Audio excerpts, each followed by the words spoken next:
स्वागत है आपका free study bye Lodhi sir के यूट्यूब चैनल में। मैं कृपाल लोधी। स्टूडेंट्स, आज हम आपको बताने वाले हैं त्रिकोणमिति में पार्ट 2, कक्षा 10वीं एमपी बोर्ड हो चाहे एनसीईआरटी सीबीएसई बोर्ड हो, सिलेबस एक सा है। तो यदि आप हमारे चैनल पर पहली बार विजिट कर रहे हैं तो प्लीज हमारे चैनल को सब्सक्राइब कर लें, साथ में बेल आइकन पर क्लिक कर दें ताकि सबसे पहले नोटिफिकेशन आपको मिले। स्टूडेंट्स, वीडियो को लाइक भी करते जाएं, साथ में शेयर भी करते जाएं। यहां से जो आपकी बोर्ड परीक्षा होना है उसमें निश्चित रूप से हम आपको 3 से 4 क्वेश्चन करवा रहे हैं जो त्रिकोणमिति सारणी पर आधारित होंगे। पहले हम आपको त्रिकोणमिति सारणी बनाना बताएंगे कि त्रिकोणमिति सारणी मुख्यतः कैसे बनाई जाती है। एग्जाम में आप इसको, यदि प्रश्न इसके आते ही हैं तो सबसे पहले जाकर के आप ओवर टाइम में त्रिकोणमिति सारणी को बना लें। इसके बाद में यहां से मान देख करके वहां मान रखकर और बड़ी आसानी से आप प्रश्नों को हल कर पाएंगे। और यहां से निर्धारित इस टाइप के प्रश्नों पर 3 अंक निर्धारित हैं एमपी बोर्ड में, तो आप बड़ी आसानी से ये 3 अंक प्राप्त कर सकते हैं यदि आप इस वीडियो में हमारे साथ अंत तक बने रहते हैं। तो ये हमारा पार्ट 2 है। इसके पहले हम ज्यामिति विधि से सर्वसमीकाओं को, त्रिकोणमिति सर्वसमीकाओं को कैसे सिद्ध करते हैं, ये भी बहुत इंपॉर्टेंट फैक्ट है। 4 अंक का क्वेश्चन आता है, वो हम आपको पार्ट 1 में बता चुके हैं। आप चाहें तो हमारी प्लेलिस्ट में जाकर के 10th वाली, उसमें आप उस वाले वीडियो को देख सकते हैं। तो स्टूडेंट्स, देखते हैं सबसे पहले कि हम त्रिकोणमिति सारणी को कैसे बनाते हैं। तो सबसे पहले तो हमें ये लिख लेना है 0 अंश, 30 अंश, 45 अंश, 60 अंश और 90 अंश। हमारे सिलेबस में 90 अंश तक की त्रिकोणमिति सारणी है, ठीक है। फिर हमें एक लाइन छोड़ करके यहाँ लिखना है साइन कॉस टेन, जैसा कि हमने पहले वीडियो में बताया था। आपको सीक्वेंस यही याद रखना है, साइन कॉस टेन। अब हमें क्या करना है, यहाँ से सबसे पहले हम इसकी शुरुआत करते हैं। तो आपको क्या करना है, इसकी शुरुआत में आपको 0 से लगा करके 4 तक के अंक लिखना है। 0, 1, 2, 3 और 4, 4 तक की ये आपको अंक लिखना है, ठीक है। ये 1, 2, 3, 4, 5 हो जाएंगे। यहाँ 1, 2, 3, 4, 5 सबके बटे आपको यहाँ पर 4 कर देना है। सबके बटे यहाँ पर 4 कर देना है। फिर आपको इस पर वर्गमूल लगा देना है। ये तरीका है त्रिकोणमिति सारणी को बनाने का। और जो कैंसिल आउट हो रहे हैं, मीन्स जो कट रहे हैं, उनको काट देना है। 4 एकम 4, 4 एकम 4, 2 एकम 2 और 2 दूनी 4। अब आपको यहां से प्रारंभ करना है और यहां 0 से प्रारंभ करना है इनको लिखना। जैसे यहां क्या है, 0 है।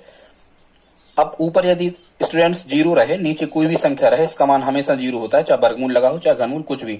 तो यहां से हमें चालू करना है। ये मिल गया हमें 0, ठीक है।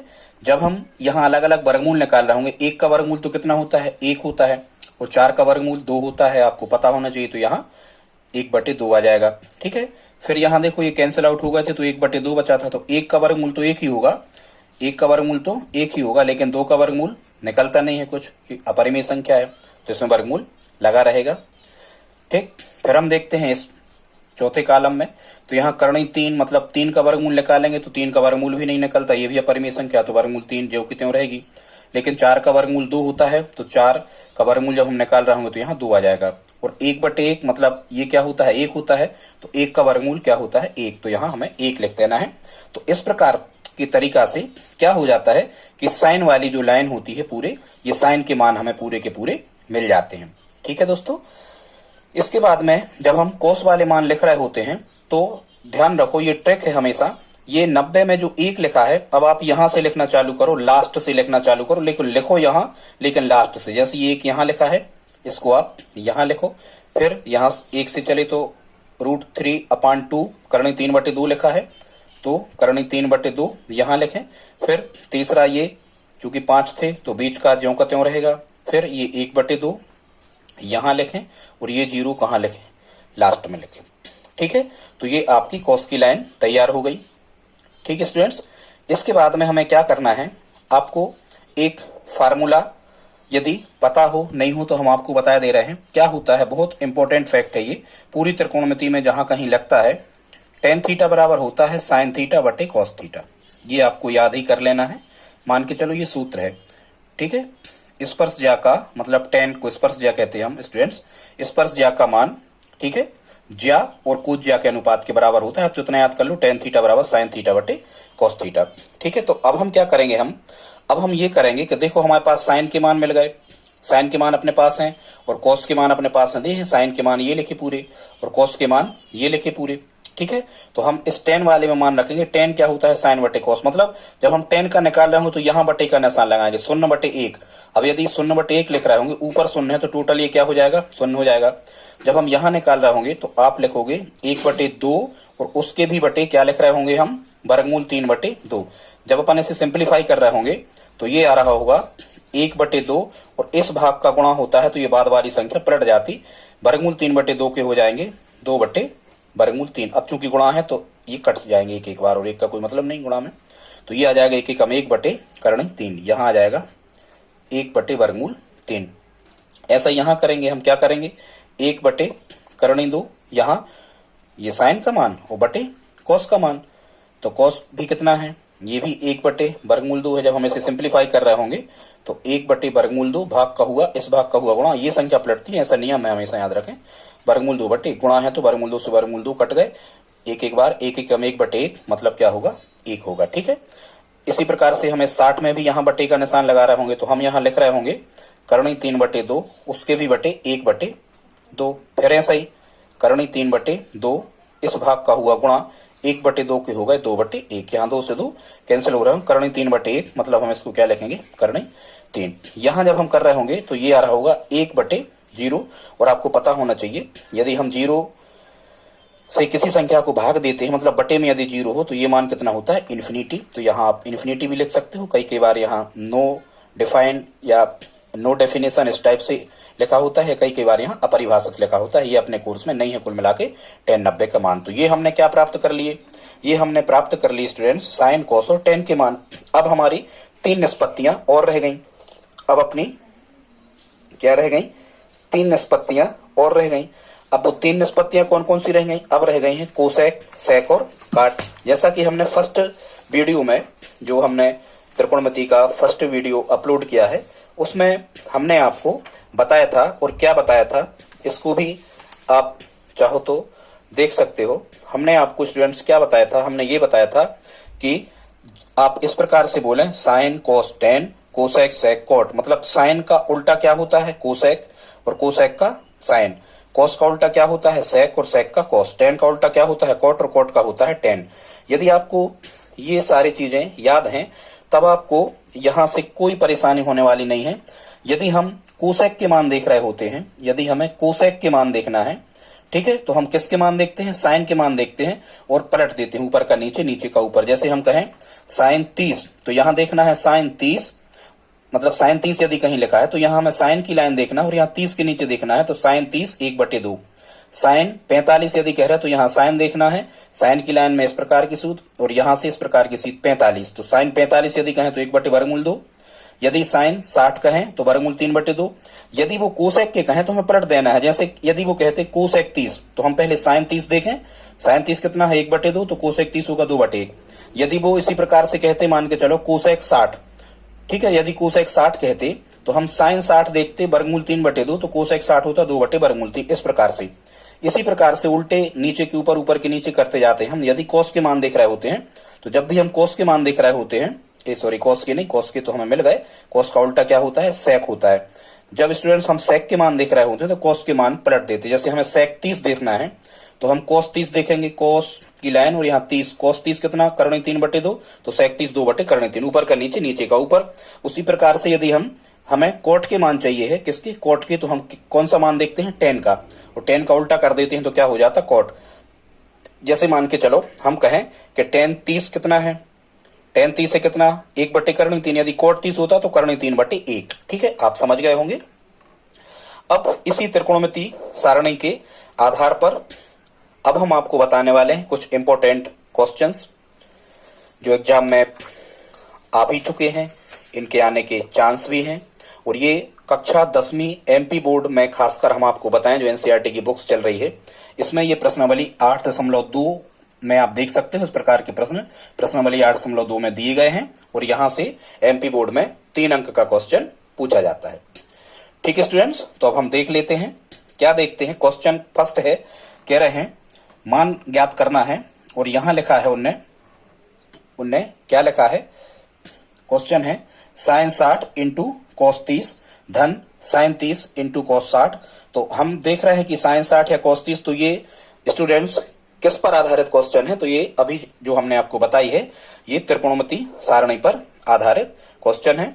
अब आप त्रिकोणमिति सारणी से आप पर मान देखते, ये पहले तो आपको सारणी बना लेना है, बनाने के बाद में आपको मान देखना है। जैसे हम देखें कि साइन 60, तो साइन 60 कितना होता है, करणी 3/2।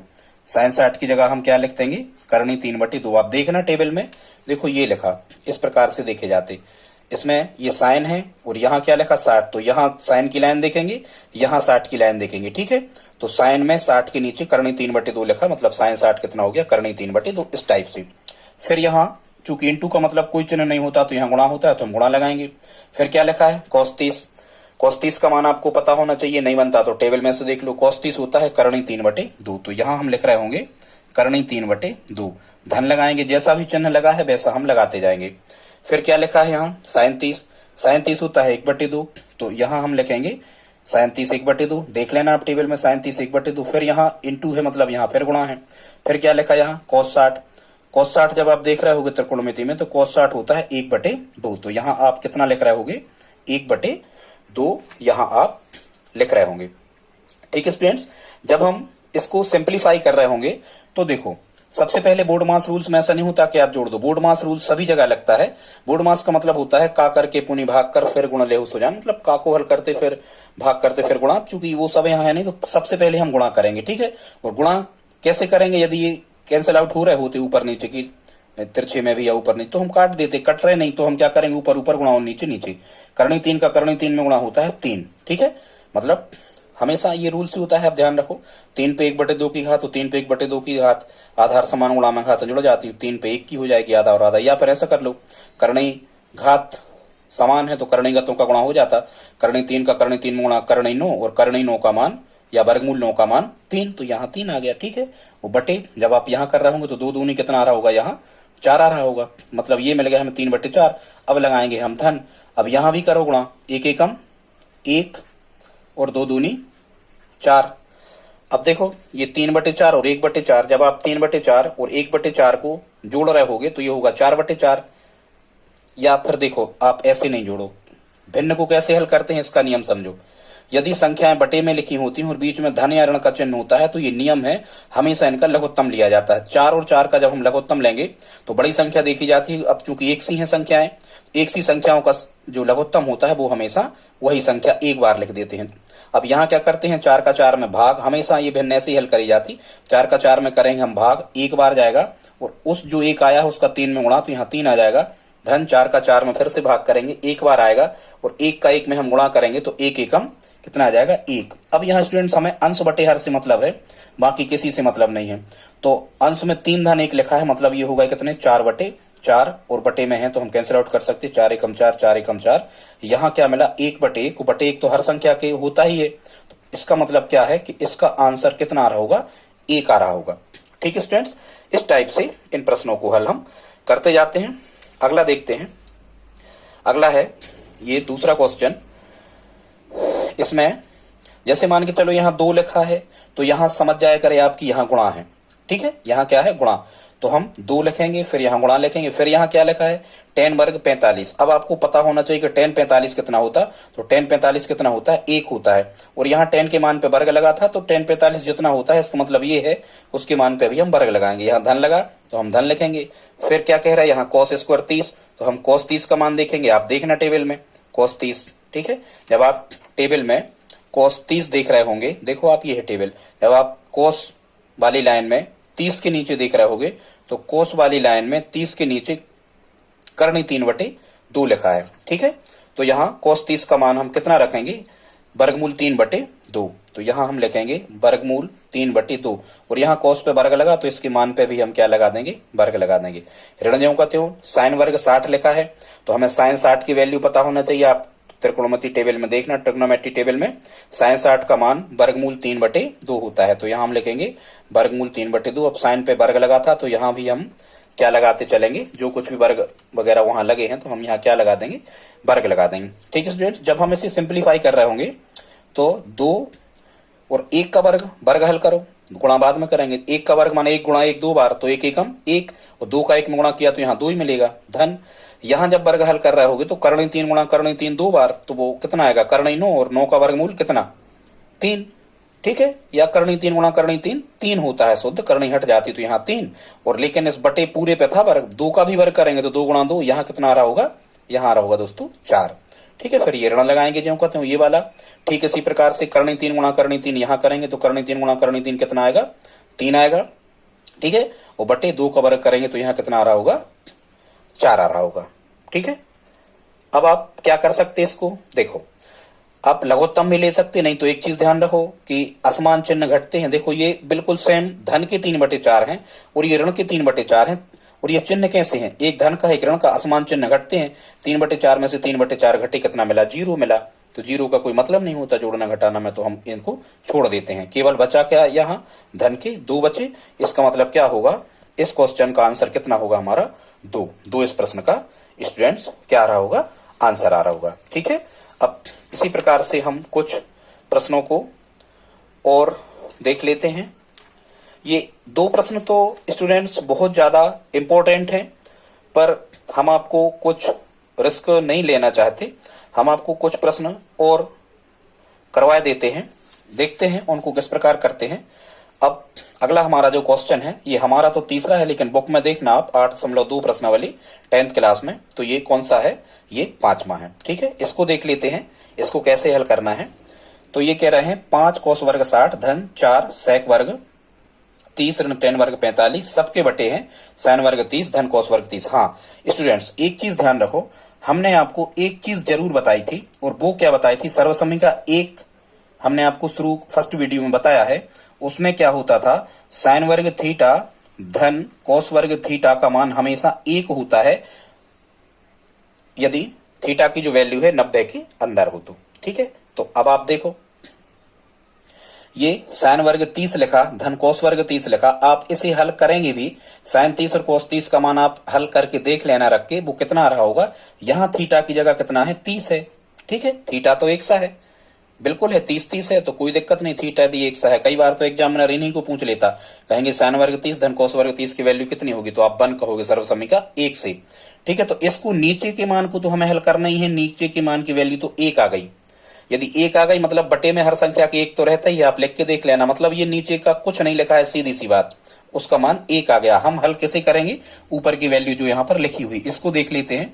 इसको जब हम स्टूडेंट्स, इसको जब हम हल कर रहे होंगे तो हमें क्या मिल रहा होगा, 5, यहाँ क्या है, इनटू है, गुणा है, कुछ नहीं है, तो फिर कोस स्क्वायर 60, तो cos 60 का जब हम मान सारणी में से लिखते हैं तो cos 60 होता है 1/2। cos 60 कितना होता है स्टूडेंट्स, 1/2 होता है, और यहाँ वर्ग लगा तो यहाँ क्या लगा देंगे, हम वर्ग लगा देंगे।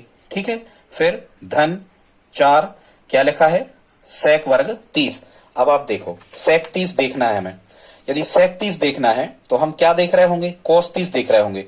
कोस 30 कितना है, देखो कोस में 30 के नीचे कोस की लाइन और यहाँ 30 की लाइन, कोस 30 कितना है, करणी 3/2, तो कोस का उल्टा क्या होता है, कोस का उल्टा सेक होता है, तो सेक क्या हो जाएगा, 2/करणी 3। यहाँ सेक क्या हो जाएगा, 2/करणी 3, और यहाँ कोई चिन्ह नहीं है तो गुणा है, वर्ग लगा है तो यहाँ हम वर्ग लगा देंगे। ऋण टेन वर्ग 45, टेन 45 का तो आपको मान पता होना चाहिए, अभी बताएंगे हम आपको। टेन 45 कितना होता है, 1, और यहाँ वर्ग लगा तो क्या लगा दो, वर्ग। सबके बटे में क्या लिखोगे आप, 1 लिखना है तो लिख दो 1 आज जगह, हालांकि इस 1 का कोई मतलब नहीं होता है, हर संख्या के बटे 1 तो होता ही है। ठीक है स्टूडेंट्स, जब अपन आगे इसको सिंप्लीफाई कर रहे होंगे तो हमें क्या मिल रहा होगा, देखते हैं। जब आगे अपन इसे सिंप्लीफाई कर रहे होंगे तो 5 तो ज्यों का त्यों रहेगा, गुणा ज्यों का त्यों, पहले हम वर्ग हल कर ले रहे, 1 गुणा 1 2 बार तो 1 एकम 1 आएगा, यहाँ 2 गुणा 2 2 बार तो यहाँ कितना आएगा, 4 आएगा। धन इसी प्रकार से यहाँ 4 गुणा ज्यों के त्यों, 2 गुणा 2 2 बार तो कितना आएगा, यहाँ 4 आएगा, और करणी 3 गुणा करणी 3 2 बार तो ये शुद्ध 3 आ जाता है। ठीक है, ऋण 1 का वर्ग कितना होता है, 1, तो हम यहाँ 1 ही लिखेंगे। अब जब अपन इसे और सिंप्लीफाई कर रहे होंगे तो यहाँ कितना आ रहा होगा, 5 एकम 5, इसके बटे कुछ नहीं, 1 कर दो, अब कट रहे नहीं, गुणा लगा है तो ऊपर ऊपर गुणा, नीचे नीचे, 5 एकम 5, 4 एकम 4, 5 बटे 4, धन लगा तो धन लगा दो जो कहते हो। यहाँ भी नहीं कट रहा है तो पहले गुणा करोगे बाद में जोड़ेंगे, तो 4 चौको कितने आएंगे यहाँ 16 बटे 3 एकम 3, और ऋण 1 यहाँ चल ही रहा। ठीक है, अब देखो यहाँ कुछ नहीं है तो इसके बटे हम क्या कर सकते, 1 कर सकते। अब फिर वही आपको क्या करना है, इसके बाद में आपको यदि संख्याएं बटे में लिखी होती हैं स्टूडेंट्स, और यदि बीच में धन या ऋण चिन्ह लगा होता है तो हम क्या लेते हैं, लघुत्तम लेते हैं। हम कितने का लघुत्तम ले रहे होंगे, 4, 3 और 1 का। तो जब हम 4, 3 और 1 का लघुत्तम ले रहे होंगे तो लघुत्तम की विदाउट पेन पेपर की मेथड क्या होती है, हम बड़ी संख्या को देखते हैं, कितना लिखा 4। अब हम ये देखते हैं कि इन दोनों की दुनिया में जो भी लिखी है 3 और 4 आना चाहिए। सबसे पहले बड़ी संख्या पकड़ी जाती है, बड़ी संख्या देखी 4। क्या 3 की दुनिया में 4 आता है, नहीं आता, तो लघुत्तम 4 नहीं हो सकता। 4 का डबल करो 8, क्या 3 की दुनिया में 8 आता है, नहीं आता। ठीक, 3 दूनी 6 नहीं आता। फिर 4 का डबल किया था, 4 का टेबल करो 12। ठीक है, अब 4 3 12, क्या 3 की दुनिया में 12 आता है, बिल्कुल आता है। 1 की दुनिया में 12 आता है, बिल्कुल आता है। दोनों की दुनिया में 12 आता है, इसका मतलब हमारा लघुत्तम कितना बनेगा, हमारा लघुत्तम बनेगा 12। अब आप करके देखो, 4 का 12 में भाग करो, तो जब आप 4 से 12 में भाग कर रहे होगे कितने बार जाएगा, 3 बार। जो भागफल आता है 3, उसका 5 में ऊपर गुणा करते हैं, 3 5 15 यहाँ लिखते हैं धन। ऐसा यहाँ 3 का 12 में भाग करो, जाता ही है भाग लघुत्तम में। 3 का जब आप 12 में भाग कर रहे हो, 3 चौको 12, कितना आया 4 आया। 4 का जब आप 16 में गुणा कर रहे होगे तो 16 चौको यहाँ रहा होगा 64, ऋण ज्यों कहते हो। 1 का 12 में जब आप भाग कर रहे होगे तो 12 ही आएगा, उस 12 का ऊपर के 1 में गुणा करेंगे तो यहाँ कितना आ जाएगा 12। अब हमें किससे मतलब है स्टूडेंट्स, अब हमें केवल अंश बटे हर से यहाँ मतलब है, बाकी किसी भी संख्या से हमें मतलब नहीं है। ठीक है, तो अब आप इसको कैसे करोगे, समान चिन्ह कैसे होते हैं, समान चिन्ह जुड़ते हैं और असमान चिन्ह घटते हैं। तो धन के 15 और धन के 64 जुड़ जाएंगे, 5 4 कितना हो जाएगा 9, और 1 और 6 कितना हो जाएगा यहाँ 7, यहाँ होगा 79। ऋण यहाँ कितना मिलेगा 12, ये चला ही रहे, और सबके बटे कितने 12। जब हम रफ कार्य कर रहे होंगे 79 में से 12 को हम माइनस कर देते हैं, 9 में से 2 घटे, यहाँ 7 बचा, 7 में से 1 गए, 6 बचा, तो यहाँ 67 आ रहा होगा, वो बटे 12। अब ये 67 और 12 किसी भी संख्या से कट नहीं रहे, क्योंकि 67 जो है ये अभाज्य संख्या है। तो अब हम इसी फॉर्मेट में आंसर को छोड़ देंगे, मतलब इसका आंसर क्या आ रहा होगा स्टूडेंट्स, 67 बटे 12 इस क्वेश्चन का आंसर आ रहा होगा। ठीक है स्टूडेंट्स, जितने भी क्वेश्चंस रह गए हैं हम अगले वीडियो में कवर करेंगे। इसके बाद में हम आपको ऊंचाई दूरी के बारे में बताएंगे। इसके बाद हम कुछ जो सर्वसमीकाएं के रूप में जो त्रिकोणमितीय फलन लिखे होते हैं उनके बारे में बताएंगे। स्टूडेंट्स, यदि आज का वीडियो आपको अच्छा लगा हो तो प्लीज हमारे चैनल को सब्सक्राइब कर लें, लाइक का बटन दबा दें, साथ में अपने दोस्त मित्र परिवार या अन्य जो साथी हैं उनके लिए आप हमारे वीडियो को शेयर करें। हम आपको पूरी गणित की तैयारी बहुत कम समय में करवाने वाले हैं। धन्यवाद।